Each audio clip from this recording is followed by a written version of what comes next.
I was at a Zulu meeting and we were coming towards the end of the meeting. I was there with Crazy Legs, Mr. Wiggles, and a bunch of other Zulu members. All of a sudden, here comes Kool Keith from Ultramagnetics. And I'm tripping, like he just came out of left field. He sees everybody, gives everybody dap. He sees Wiggles and he starts popping.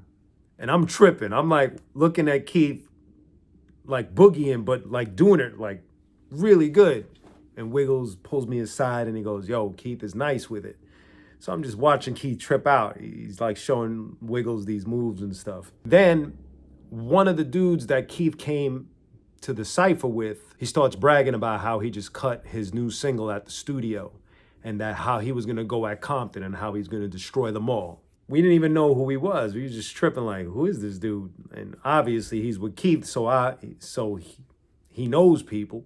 You know, after he tells us about him cutting the single and all that, he goes right into the first verse. He goes, oh shit, motherfucker, step to the rear and cheer, cause Tim Dog is here. We're listening to him spit his verse, and everybody's like, oh! And I remember feeling like a little indifferent because I was an Ice Cube fan and I liked NWA. I really didn't have a problem. So in my head, I was kind of like having like a little tug of war because you obviously have your pride from where you're at, right?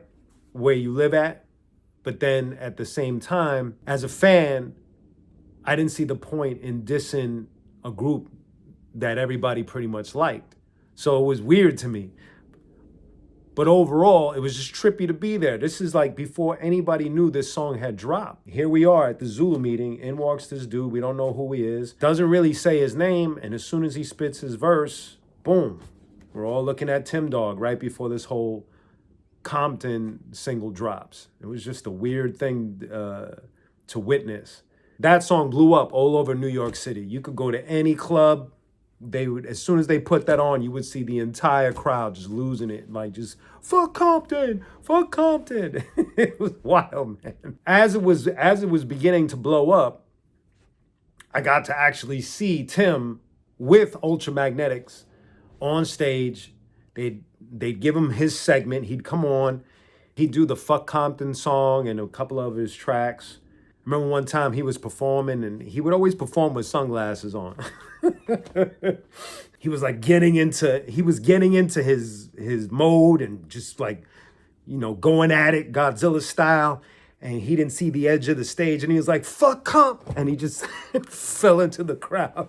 And the whole front row like caught him and like pushed him back up on stage. It was a crazy experience. That's one of my weirdest experiences of being in hip hop, is to see somebody come into a cypher, spit a verse of their single. I didn't know who he was. He leaves, and then all of a sudden, within a month, it's like the hottest single in the streets. It was crazy. It was crazy just to witness something from somebody just saying, yo, I'm gonna do this, to it happening. It was brilliant. Rest in peace, Tim Dog. This is QUnique. I got a story to tell. Peace.